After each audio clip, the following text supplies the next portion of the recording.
So ராகுல் காந்தியை பொறுத்த வரைக்கும் எல்லா விஷயத்தையும் வந்து பொதுவெளியில வந்து பிரதமர் சொல்லணும் அப்படின்னு சொல்லி பாத்தீங்க அப்படின்னா இது வந்து தேசிய பாதுகாப்பு. எந்தெந்த விஷயத்தை பாதுகாப்பாக வைக்கணுமோ தமிழகம் மட்டும்தான் தொடர்ச்சியாக வந்து மத்திய அரசின் மீது நாங்க வந்து வெறுப்பை காட்ட போறோம், நாங்க வந்து அதுக்கு எதிர்ப்பு தெரிவிக்க போறோங்கிற பேர்ல ஒவ்வொரு முறையும் நிதி ஆயோக் கூட்டத்துல கலந்துக்க மாட்டாங்க. எவ்வளவு சந்தோஷப்படுற 41% பெண்கள் வந்து வேலைக்கு போறாங்கன்னு சொல்லி சொல்ற இதே முதலமைச்சர் தான் 67,000 கோடிக்கு வந்து இந்த வருடம் மது விற்பனை ஆயிருக்கு அப்படின்னு சொல்லி சந்தோஷப்படக்கூடிய ஆட்சி 14,200 கோடி ரூபாய் இதுவரைக்கும் காணாம போயிருக்கு. ஆனா இடி சொன்ன விஷயம் என்ன தெரியுமா, நாங்க இடி மேல ஏற்கனவே கோபமா இருக்கோம், இடி திமுகவுக்கு ஆதரவா செயல்படுத்துன்னு நாங்க பேசிட்டு இருக்கிறோங்க. இடி மத்திய அரசு கட்டுப்பாட்டுல இருந்தோம், இடியாக ஒரு 1000 கோடி தான் அப்படின்ற மாதிரி குற்றம் சொல்லிட்டாங்க. அதுவும் நிரூபிக்கப்படவில்லை. செந்தில் பாலாஜி அவர்கள் மீது இவ்வளவு குற்றம் அடுக்கடுக்காக துணை முதல்வர் சொல்றாருல்ல, என் மடியில கணம் இல்ல, இந்த கணம் என்ன, இப்ப நான் சொன்ன இந்த கணக்கினுடைய கணம் என்ன, இந்த கணக்குக்கு உங்களால விளக்கம் சொல்ல முடியுமா? உதயநிதி ஸ்டாலின் பேசின விஷயம் வந்து நாங்க ஈடிக்கும் பயப்பட மாட்டோம், மோடிக்கும் இதெல்லாம் மேடையில பேசக்கூடிய ஒரு விஷயம்.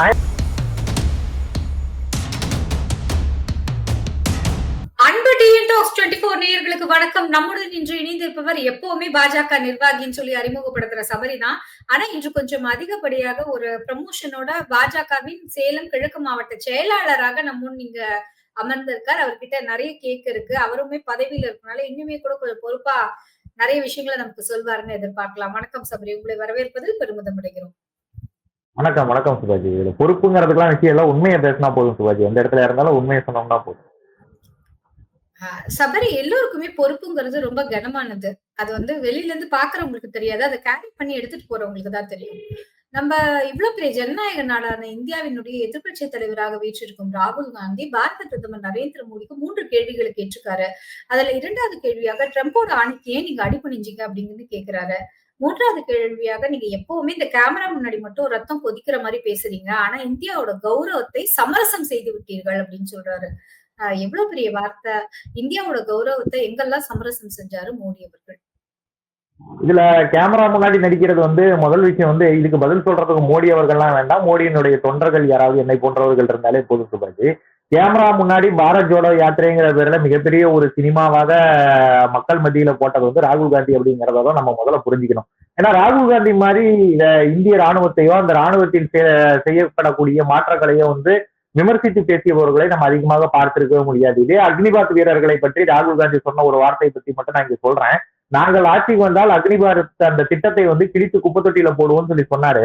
இந்த விஷயம் நீங்க எடுத்து பாத்தீங்க அப்படின்னா இப்ப பாகிஸ்தான் இந்தியாவினுடைய தாக்குதலின் போது அந்த வான் சம்பந்தமான அத்தனை விஷயங்களையும் கையாண்டது வந்து 3000 பேர் கொண்ட அக்னிபாத் வீரர்கள் அப்படிங்கறத முதல்ல நம்ம தெரிஞ்சுக்கணும். அவர்கள் வந்து சீரும் சிறப்புமாக அந்த ஒரு விஷயத்தை செய்தார்கள். அது வந்து மிகப்பெரிய ஒரு வெற்றியாக அந்த ஒரு திட்டம் வந்து பார்க்கப்பட்டது அந்த ஒரு சமயத்துல.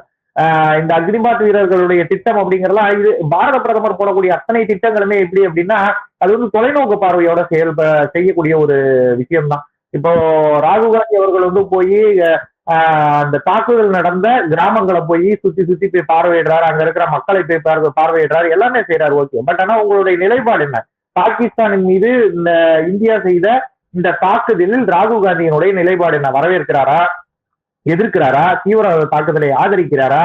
இதை பற்றி எல்லாம் ராகுல் காந்தி எங்கேயுமே பேசவே மாட்டார். அவர் சொல்லக்கூடிய விஷயங்கள் என்ன தெரியுமா? அவர்கள் முழுக்க முழுக்க காங்கிரஸ் அப்படிங்கிற ஒரு விஷயமே வந்து பாகிஸ்தானினுடைய ஆதரவாக செயல்படக்கூடிய ஒரு 3ஆம் இயக்கமாகவே காங்கிரஸ் மாதிரி இருக்காது. இன்னைக்கு நேத்தால சுபாஜி, அன்னைக்கு முஸ்லீம் லீக்கோட கூட்டணியில் இருந்த காங்கிரஸை மீறி முஸ்லீம் லீக் அன்னைக்கு வந்து எங்களுக்கு ஒரு தனி நாடாக வேண்டும்னு சொல்லும் போது அதை ஆமோதித்து பாகிஸ்தான்ங்கிற ஒரு நாடை பிரித்து கொடுத்தது மட்டுமல்லாமல் இன்னைக்கு மிகப்பெரிய ஒரு பிரச்சனையில் இருக்கக்கூடிய ஜம்மு காஷ்மீர்ங்கிற பிரச்சனைக்கு முழுக்க முழுக்க காரணம் காங்கிரஸ் அப்படிங்கிற ஒரு ஒரு இயக்கம் தான், ஒரு தேசிய இயக்கம் தான்.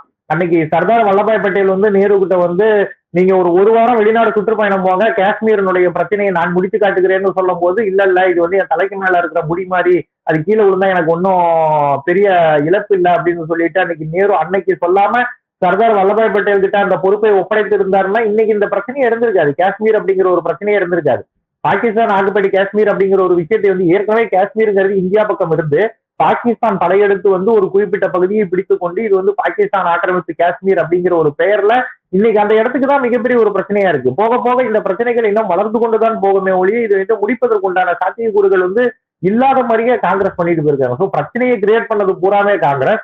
இந்த ராகுல் காந்தியினுடைய தந்தையாக இருக்கட்டும், அவங்க பாட்டியா இருக்கட்டும், அவங்க கொள்ளு தாத்தாவாக இருக்கட்டும், எல்லாம் பிரச்சனையை இவங்க கிளறி விடுவாங்க, இவங்க வளர்த்து விடுவாங்க. ஆனா பிரச்சனையை முடித்து காட்டிய திரு நரேந்திர மோடி. இந்த பிரச்சனையெல்லாம் பாத்தீங்கன்னா கார்கில் போர் 1999 கிட்டத்தட்ட 1.5 மாசமா போர் நடந்தது. ஆனா இன்னைக்கு இந்தியாவையும் பாகிஸ்தானுக்குடைய போர் கிட்டத்தட்ட 4 நாள் கூட நீடிக்கல. ஏன்னா பாகிஸ்தானோட அந்த அளவுக்கு வலிமை இழந்து போயிருக்கு. இந்தியா மிகப்பெரிய ஒரு வலிமையான நாடாக மாறி இருக்கு. இதைதான் நம்ம உண்மையிலேயே பார்க்கணும். இந்தியாவின் தாக்குதலை சமாளிக்கக்கூடிய அளவுக்கு பாகிஸ்தான் கிட்ட திறமை கிடையாது. நம்ம எதிர்த்தாக்குதல் பண்ணதுக்கே பாகிஸ்தான் சீர்குலைஞ்சு போயிருக்கு. அப்படிங்கும் போது இந்தியா நேரடி தாக்குதலில் ஈடுபட்டு இருந்தா பாகிஸ்தான் ஒரு நாடே இருந்திருக்காது. அதை நம்ம உண்மையிலே சொல்லணும். ஆனா அதுல நமக்கு இருக்கக்கூடிய ரிஸ்கை நம்ம பார்க்கணும். நம்ம நாளைக்கு காலைல போய் இங்க இருக்கக்கூடிய ராணுவ வீரர்களோ ராணுவ தளபதியோ போய் இஸ்லாமாபாத்தை கைப்பற்றுவது போர் கிடையாது. அப்படியே நம்ம ஒருவேளை நம்ம தாக்குதலை கைப்பற்றிட்டோம் அப்படின்னா அடுத்த நாள் காலையில 25 கோடி பேர் பாகிஸ்தான் மக்களுக்கு நம்ம தான் சோறு போடணும். நம்மளுடைய நிதி பொருளாதாரத்தையும் நம்ம பார்க்கணும். அந்த நாடு எவனாவது நம்மளை ஆக்கிரமிச்சு நமக்கு சோறு போட மாட்டானாங்கிற ஒரு சூழ்நிலையில இன்னைக்கு பாகிஸ்தான் சுத்திட்டு இருக்கு. சோ இதையெல்லாம் ராகுல் காந்தி புரிஞ்சுக்கணும். எல்லா விஷயத்தையும் ரத்தம் கொதிக்கிற அளவுக்கு பேசுவது பிரதமர் மோடி அப்படி கிடையாது. அவரு வெளியுறவு கொள்கை பார்க்கணும். அது ஒவ்வொரு நாடுகளுக்கும் தகவல் சொல்ல வேண்டிய விஷயங்கள் இருக்கு. அந்த நாட்டினுடைய மக்களினுடைய நலனையும் நாங்கள் பார்க்க வேண்டியதா இருக்கு. பாகிஸ்தான் மக்கள் நாங்க இப்ப தாக்குதல் நடத்தும் போதே எங்களுக்கு கேள்விப்பட்ட விஷயம் என்னன்னா அங்க இருக்கக்கூடிய ஒரு அணு உலை மீது இந்திய விமானப்படை தாக்குதல் நடத்தி அதன் மூலியமாக பாகிஸ்தான் நியூக்ளியர் எமர்ஜென்சி அப்படிங்கிற ஒரு விஷயத்தை அறிவித்திருந்ததை நம்மளால பார்க்க முடிஞ்சது. சோ இந்த விஷயம் எப்படி அப்படின்னா நீங்க ராணுவ வீரர்கள் கூட்ட நேரடியா சண்டை போடும் போது ராணுவ வீரரும் இன்னொரு ராணுவ வீரரும் சுட்டுக்கிறாங்க. சரி, அதுக்குதான் அவர்கள் பணிக்கு போயிருக்கிறாங்க, உயிரை தியாகம் செய்வதற்கு தான் பணிக்கு போயிருக்கிறாங்கிற ஒரு விஷயம் இருந்தாலும் நீங்க ஒரு ராணுவ வீரரை கொள்வது வேறு, அதே மாதிரி அங்க இருக்கக்கூடிய பொதுமக்களினுடைய உயிருக்கு அச்சுறுத்தல் ஏற்படுத்துவது அப்படிங்கிறது நிச்சயமாக வேறான விஷயம் தான். அணுகுலை பாதிப்படைஞ்சது அப்படின்னா அங்க சுத்தி இருக்கக்கூடிய மக்களுக்கு மிகப்பெரிய ஒரு பாதிப்பு ஏற்படும். அதனாலதான் போர் நிறுத்தத்துக்கு கூட இந்தியா ஒத்துக்கிச்சு அப்படிங்கிற ஒரு பேசுபொருள் கூட வருது. அது எல்லாமே மேல்மட்டத்துல இருக்கக்கூடிய விஷயம். இது எல்லாமே பேசுபொருள் தான். நமக்கு எதுவுமே ஊர்ஜிதமான தகவல் அப்படிங்கறதெல்லாம் கிடையவே கிடையாது. ஸோ ராகுல் காந்தியை பொறுத்த வரைக்கும் எல்லா விஷயத்தையும் பொதுவெளியில பிரதமர் சொல்லணும் அப்படின்னு சொல்லி பாத்தீங்க அப்படின்னா இது தேசிய பாதுகாப்பு. எந்தெந்த விஷயத்தை பாதுகாப்பாக வைக்கணுமோ, எந்த விஷயத்தை மக்கள் கிட்ட சொல்லணுமோ அதை தான் மக்கள் கிட்ட சொல்லுவாங்க. ரத்தம் கொதிக்க பேசுகிறார் மோடி அப்படிங்கிற ஒரு விஷயம்லாம் மையப்படுத்தி பேசுனீங்கன்னா ஆமா, உண்மையிலே நாட்டுப்பட்டு உள்ள மனிதன் ரத்தம் கொதிக்கத்தான் பேசுவார். மற்றபடி விளம்பரத்துக்காக பேசுபவர் ராகுல் காந்தி தானே ஒழிய பிரதமர் மோடி நிச்சயமா கிடையாது. சபரி, நம்ம தொடர்ந்து பார்த்திருக்கோம் நிறைய விஷயங்கள் தமிழகத்துல நடந்திருக்கு. ஆனா இதையெல்லாம் தாண்டி நம்முடைய தமிழக முதலமைச்சர் நிதி ஆயோக் கூட்டத்துக்கு போயிருக்காரு. மோடி அவர்களை தனியாக சந்திப்பதற்காக நேரம் கூட கேட்டிருந்தாரு. அதை சந்திச்சு அந்த புகைப்படம் கூட வெளியானது. தனியாவா பொதுவான இடத்துலயான்னு தெரியல, பட் அந்த சந்திப்பு புகைப்படம் வெளியானது. இதை நீங்க எப்படி பாக்குறீங்க? இந்த நிதி ஆயோக் கூட்டம் அப்படிங்கிறது வருடமானா நடக்கக்கூடிய ஒரு விஷயம் தான். ஏன்னா இந்த ஜிஎஸ்டி கவுன்சில் அப்படிங்கிறது ஒரு மிகப்பெரிய ஒரு ஏற்பாடாக நம்ம பாரதிய ஜனதா கட்சி ஆட்சி அமைந்ததற்கு பிறகுதான் ஜிஎஸ்டி அப்படிங்கிற ஒரு விஷயம் உருவாக்கி ஒவ்வொரு மாநிலத்துக்கும் பிரதிநிதித்துவம் தரணும் அப்படிங்கிற ஒரு எண்ணத்தோட செயல்படுத்தக்கூடிய ஒரு விஷயம். இந்த ஜிஎஸ்டி நிறைய இடத்துல அதிகப்படுத்திட்டாங்க. இந்த பொருளுக்கு ஜிஎஸ்டி அதிகம் பண்ணியிருக்காங்க, இந்த பொருளுக்கு ஜிஎஸ்டி கம்மி பண்ணியிருக்காங்க. இது எல்லாமே இந்த நிதி ஆயோக் கூட்டம், ஜிஎஸ்டி கவுன்சிலையும் நிதி ஆயோக் கூட்டத்திலையும் தான் இது எல்லாமே முடிவு செய்யப்படும். முதலமைச்சர் ஒவ்வொரு முறையுமே நிதி ஆயோக் கூட்டத்துக்கு போக வேண்டும் அப்படிங்கிற கோரிக்கையை வழக்கமா பாரதிய ஜனதா கட்சி ஒவ்வொரு முறையுமே நாங்க வைக்கிறோம். ஏன்னா இந்தியாவில ஜிஎஸ்டி அப்படிங்கிற ஒரு விஷயத்தை கொண்டு வந்ததற்கு பிறகு வருடமானா இந்த நிதி ஆயோக் கூட்டம் நடைபெறுகிறது. அனைத்து மாநில முதலமைச்சர்களும் அதை கலந்து கொள்கிறார்கள். இல்லைன்னா மாநிலத்தை சேர்ந்த ஏதாவது ஒரு முதலமைச்சர் பிரதிநிதி அந்த கூட்டத்தில் கலந்துக்கிறாங்க.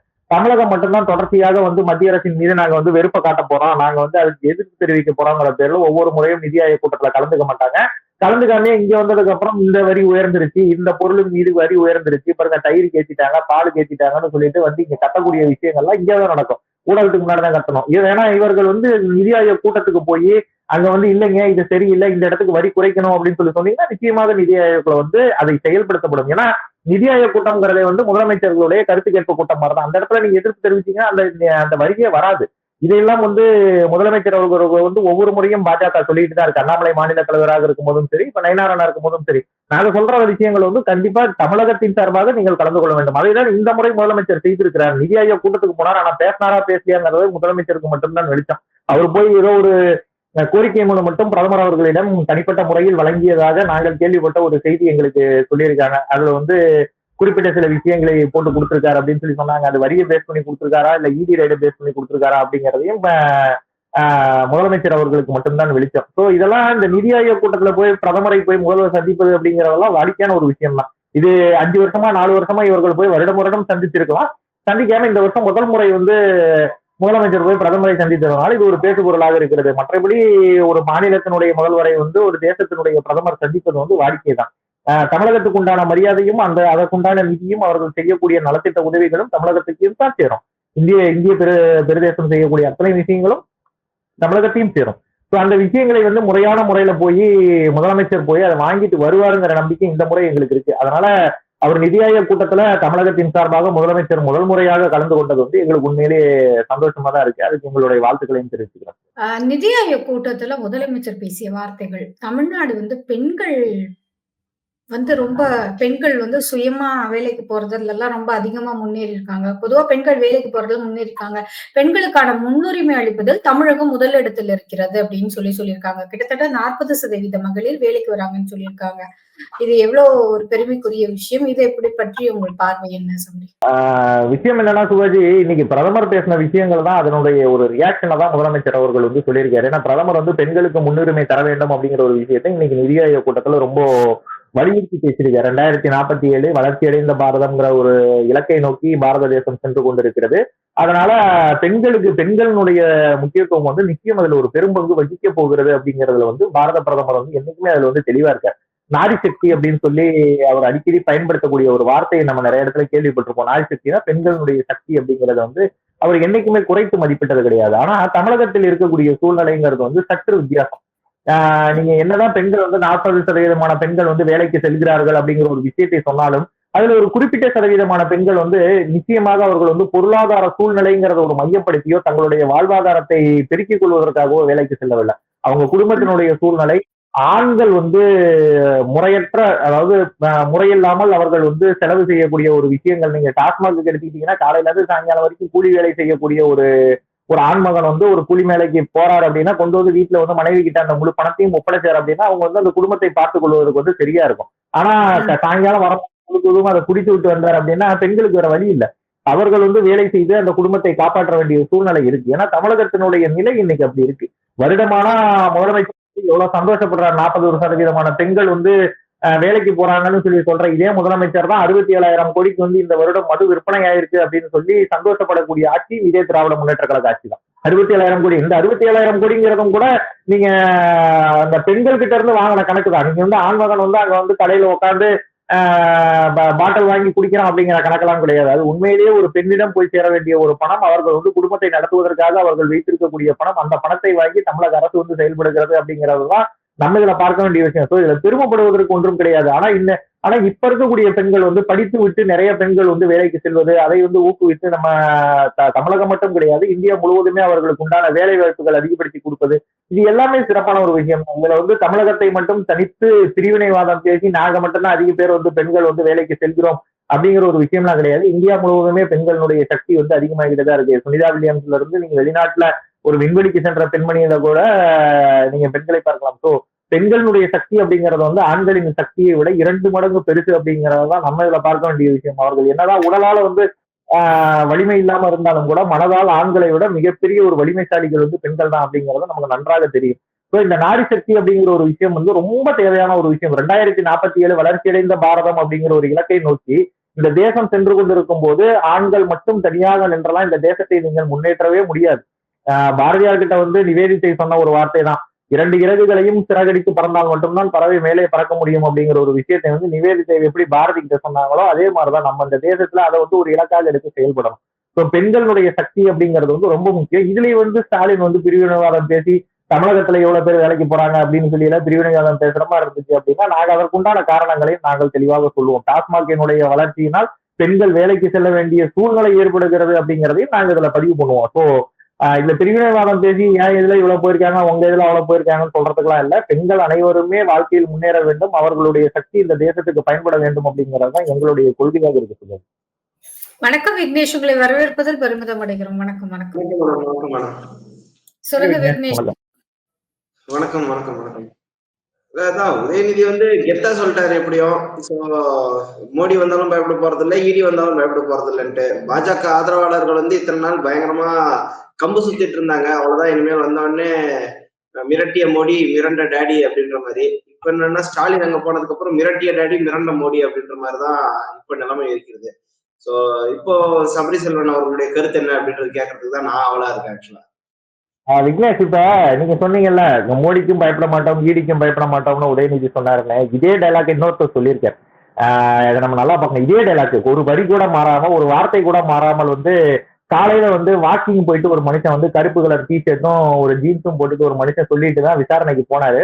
அப்புறம் வெளியே வரும்போது எப்படி வந்தார் அப்படிங்கறத வந்து நம்ம நன்றாக பார்த்தோம். ஸோ இந்த டைலாக் எல்லாம் மாறாம தான் ஜெயில இருந்து வெளியே வந்துட்டு அமைதியாவும் ஆயிட்டு அதே ஸ்கிரிப்ட் ரைட்டர் அதே டைலாக், அவ்வளவுதான். வேற விஷயம் ஒண்ணு வேற ஒண்ணும் கிடையாது. அது உங்கள் மடியின் மீது கனம் இருக்கு அப்படின்னா நீங்க வழியில பயம் வச்சுட்டு தான் ஆகணும். அவர் வந்து அதை சொல்லிட்டாருல சபரி, மடியில கனம் இல்ல, நாங்க எதுக்கு பயப்படணும்னு சொல்லிட்டாரு. கனம் இருக்கா இல்லையாங்கிறத நான் இன்னொரு 2 நிமிஷத்துல சொல்றேன். ஒரு சின்ன கணக்கு தான், வேறலாம் ஒண்ணும் கிடையாது சுபாஜி. ஒரு நாளைக்கு தமிழகத்துல விற்பனையாகக்கூடிய டாஸ்மாக்ல அவர்கள் விற்கக்கூடிய பாட்டில்களுடைய எண்ணிக்கை ஒரு நாளைக்கு எவ்வளவு தெரியுமா? ஆவரேஜா அவர்கள் விற்கக்கூடிய எண்ணிக்கை வந்து 1 கோடி பாட்டில் ஒரு நாளைக்கு. 1,40,00,000 பாட்டில் வச்சுங்க.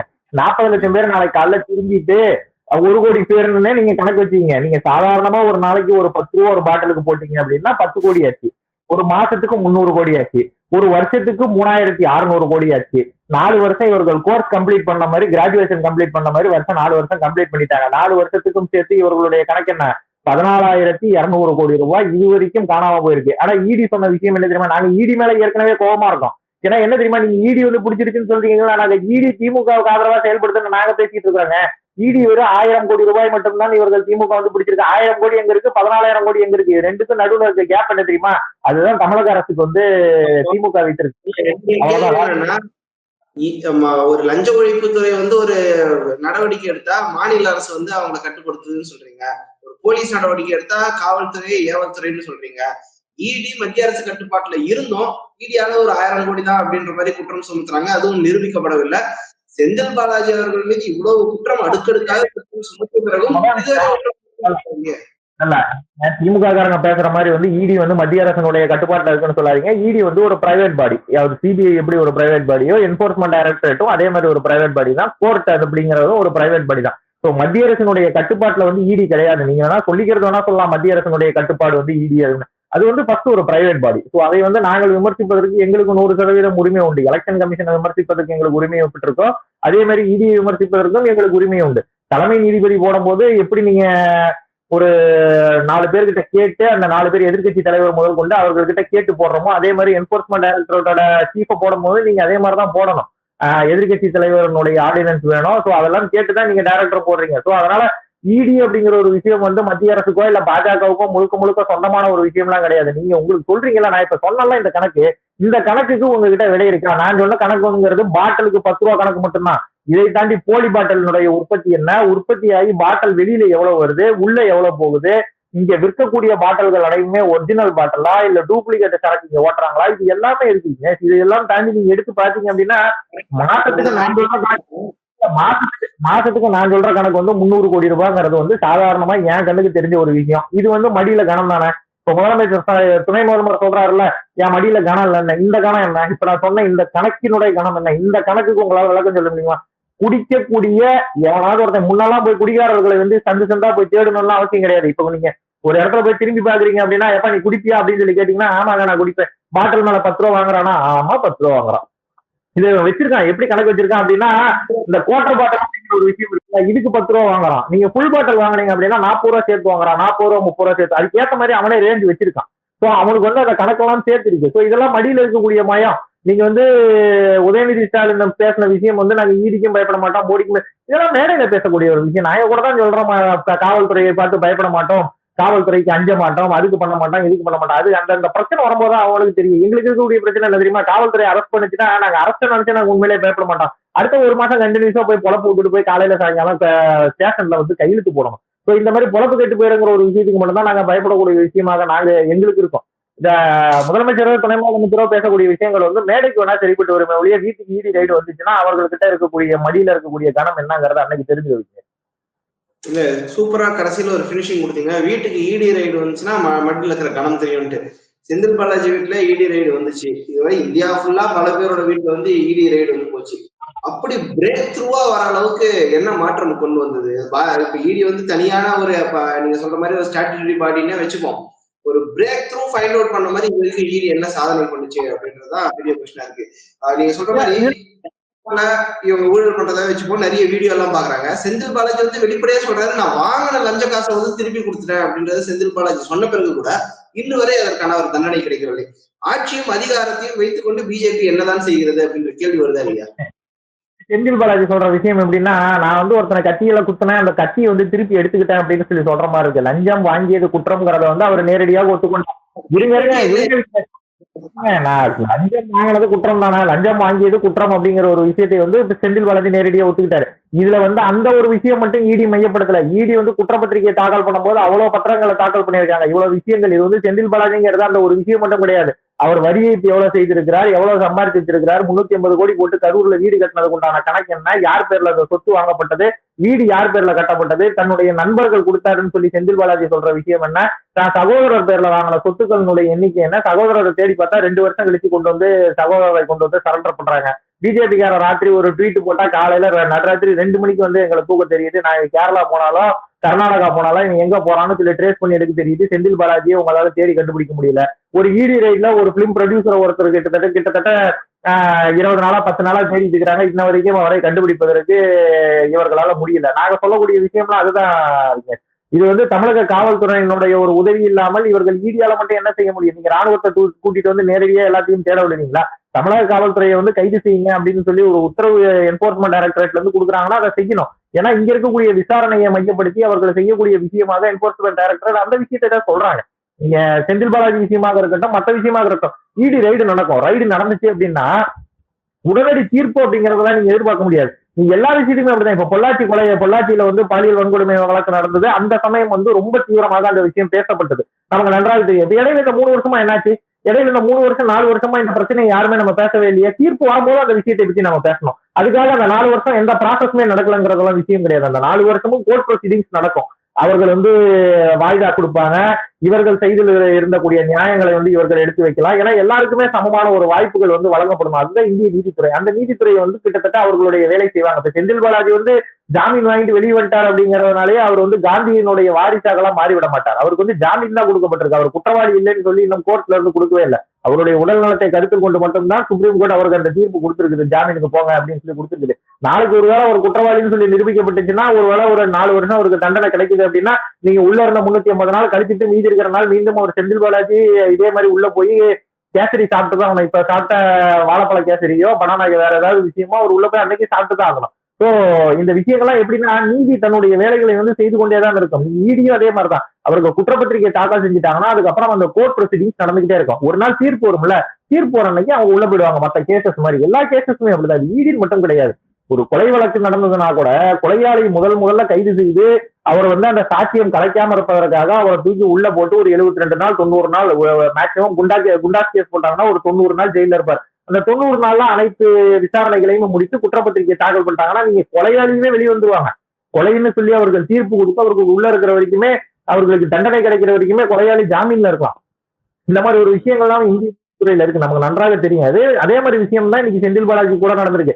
இவர்கள் இருக்கக்கூடிய தைரியமே என்ன தெரியுமா? நாளைக்கு ஒருவேளை நமக்கு இடி ரைடு வந்துச்சுன்னா கூட நமக்கு வந்து வெளியில போய் ஜாமீன் வாங்கிடலாம். ஜாமீன் வாங்கிட்டா அடுத்து ஒரு 10 வருஷம் 20 வருஷம் ஓட்டிடலாம். நமக்கு சாதகமான சூழ்நிலை என்னைக்காவது வந்துச்சுன்னா அதை வந்து கலைப்பதற்கு என்னைக்காவது வழி இருக்குமா அப்படின்னு சொல்லி அரசியல்வாதிகள் பார்க்கலாம்ங்கிற ஒரு சூழ்நிலையை தான் முதலமைச்சர் துணை முதலமைச்சர் போன்றவர்கள் இப்படி பேசுறது. இதுல வந்து இடி ரைடு வருது அப்படின்னா மகன் மேல வருதா மருமகன் மேல வருதா அப்படிங்கறதெல்லாம் அன்னைக்குதான் யோசிப்பாங்க. யார் பேர்ல எவ்வளவு பிரச்சனை இருக்கு. ஏன்னா விஷயம் என்ன தெரியுமா?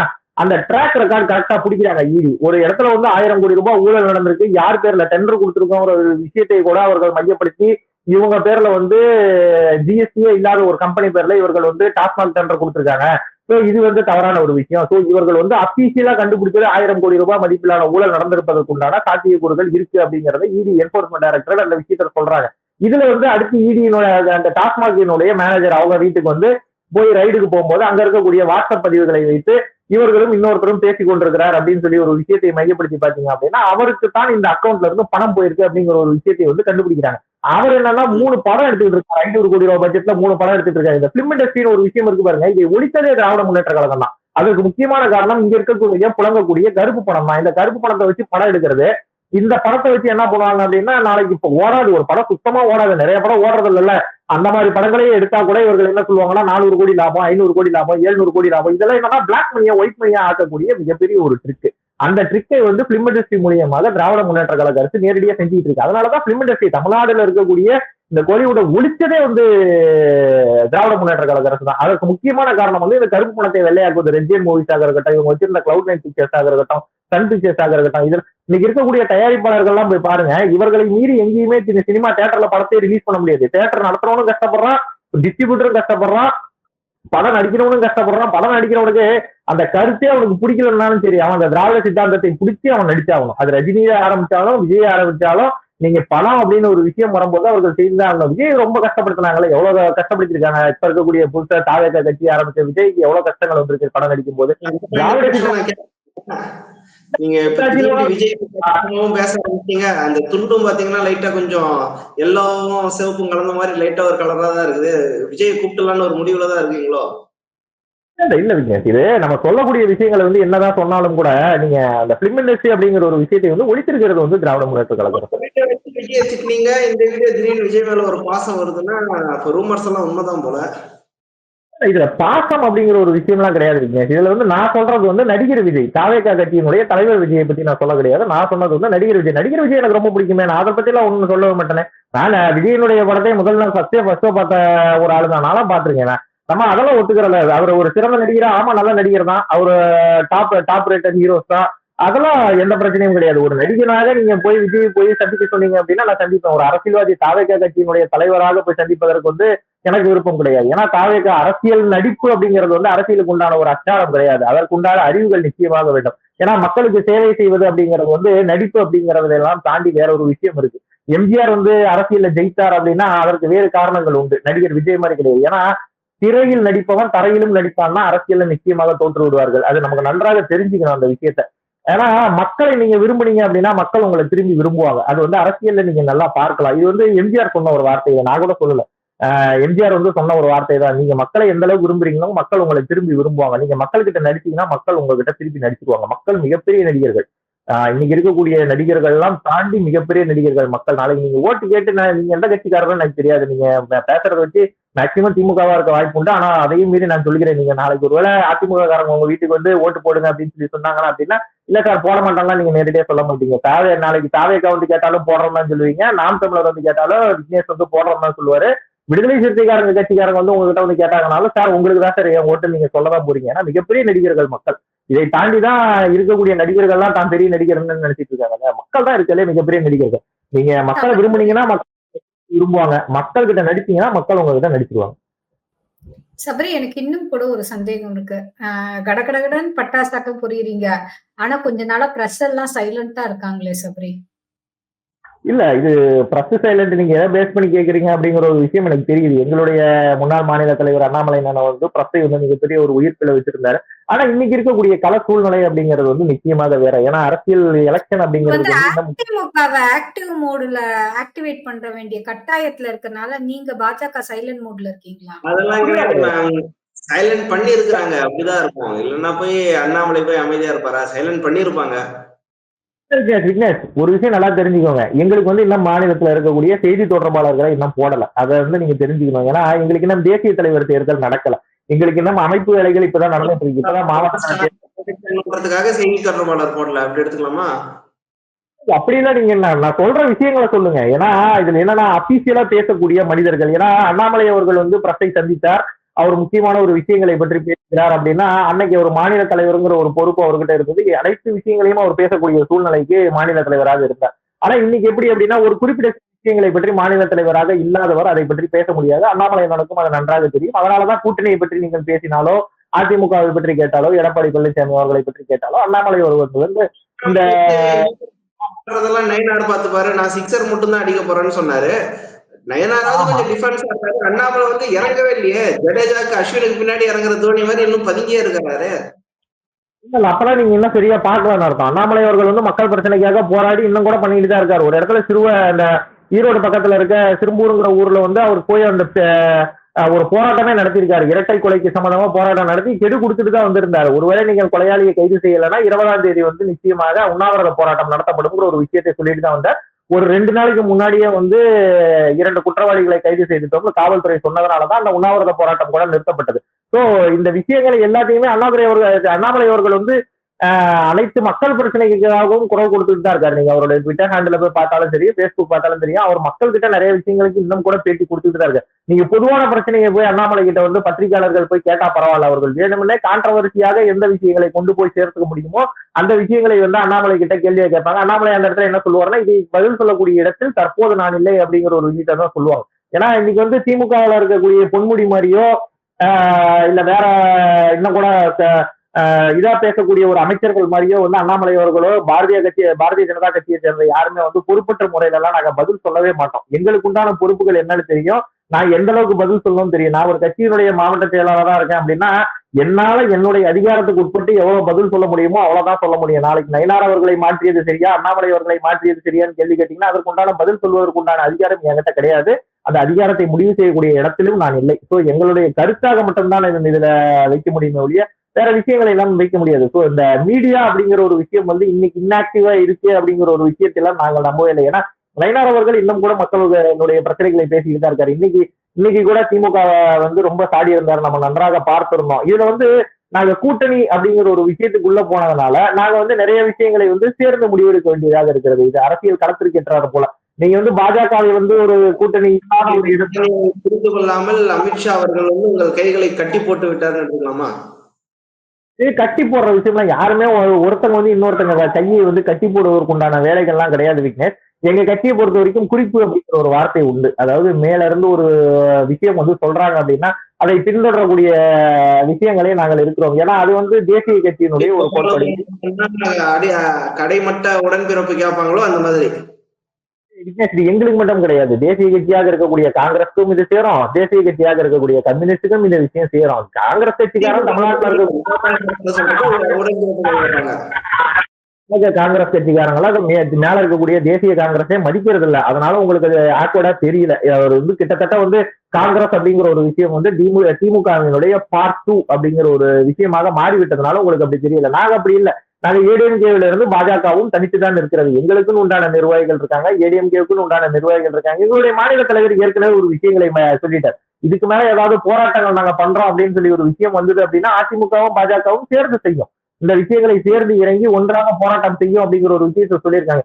எங்களுக்கு உண்டான மைய அஜெண்டா ஒரே ஒரு சின்ன விஷயம் தான். 2026 திமுகவை தொடர்ச்சி வீட்டுக்கு அனுப்பணும், அவ்வளவுதான். அதை தாண்டி அத்தனை விஷயங்களுமே காம்ப்ரமைசிங் தான். நீங்க எந்த விஷயம் வேணாலும் நாங்க காம்ப்ரமைஸ் பண்ணிக்கிறதுக்கு தயார். நாங்க காம்ப்ரமைஸ் பண்ணாத ஒரே விஷயம் மீண்டும் 2026 திமுக வந்துவிடக் கூடாதுங்கிற ஒரே விஷயத்தை மட்டும் நாங்கள் காம்ப்ரமைஸ் செய்து கொள்வதற்கு நாங்கள் தயாராக இல்லை. எங்களுக்கு 26 திமுக வெளியே போனோம், ஸ்டாலின் வீட்டுக்கு போனோம், உதயநிதி ஸ்டாலின் திரும்பவும் படம் நடிக்கான பிலிம் இண்டஸ்ட்ரி நல்லா இருக்கட்டும், அவரும் வீட்டுக்கு போகட்டும் அப்படிங்கிற ஒரு எண்ணத்தில் தான் நாங்கள் இருக்கிறோமே ஒழிய மற்ற எந்த ஒரு விஷயத்தையும் காம்ப்ரமைஸ் செய்து கொள்வதற்கு பாஜக தற்போது தயாராகத்தான் இருக்கிறது. காம்ப்ரமைஸ் அப்படிங்கிறது வந்து அவர்களுக்கு உண்டான லிமிடெட் செக்டர்ஸ் தான். நாங்க சொல்றது வந்து எங்களுக்கு உண்டான லிமிடெட் செக்டர்ஸ். நாளைக்கு சீட்ல காம்ப்ரமைஸ் வாங்கிட்டீங்களா, உங்க கட்சியினுடைய வளர்ச்சியில காம்ப்ரமைஸ் வாங்கிட்டீங்களா, பாஜக வளரும், நிச்சயமாக வளரும். அதனுடைய கோர் பாயிண்டை நோக்கி அது போய் கொண்டுதான் இருக்கும். ஆனா அதே நேரத்துல அண்ணாமலை போன்றவர்களை வந்து நிச்சயமாக பாஜக வந்து வேறு ஒரு கட்டத்திற்கு கொண்டு செல்லும். நான் ஏற்கனவே சொன்ன மாதிரி பாஜக அண்ணாமலை அப்படிங்கிறவர் வந்து எல்லாருமே சீஃப் மினிஸ்டர் மெட்டீரியல் அப்படின்னு சொல்லுவாங்க. என்னை பொறுத்த வரைக்கும் அண்ணாமலை அப்படிங்கிறவர் வந்து பிரைம் மினிஸ்டர் மெட்டீரியல்.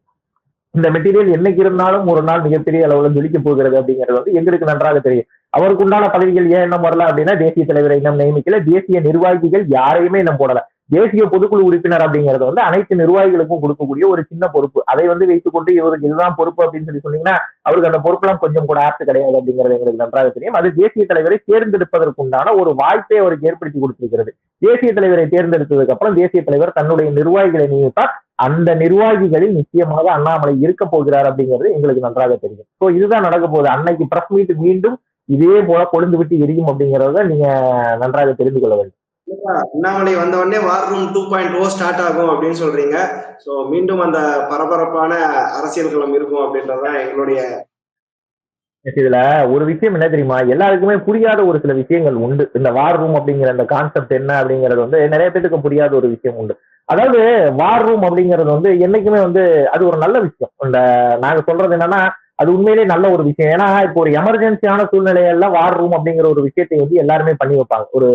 ஒரு ஃபிளட் சுச்சுவேஷனாக இருக்கட்டும், அன்னைக்கு தமிழக அரசு வார் ரூம் போடும். ஸோ இந்த வார் ரூம் அப்படிங்கிற ஒரு விஷயம் வந்து ஒவ்வொரு மாநில கட்சியுமே அதனுடைய நிர்வாகிகள் வந்து இந்த வார் ரூம் அவர்களுக்கு தேவையான ஃபேவரட்டான பர்சன்ஸ் வந்து அதை ப்ரமோட் செய்வதற்காக வைத்திருக்கக்கூடிய ஒரு விஷயம் தான். ஆனா பாஜகவை பொறுத்த வரைக்கும் என்ன தெரியுமா, இருக்கக்கூடிய அத்தனை நிர்வாகிகளுமே வந்து சோசியல் மீடியாவை சிறந்த முறையில ஹேண்டில் செய்யக்கூடிய ஒரு நபர்கள். அதை வந்து நம்ம நன்றாக தெரியும். அதனாலதான் சோசியல் மீடியால என்னைக்குமே பாஜகவை தூக்கி சாப்பிடுவதற்கு எந்த கட்சியுமே கிடையாது அப்படின்னு சொல்லி சொல்லுவோம்.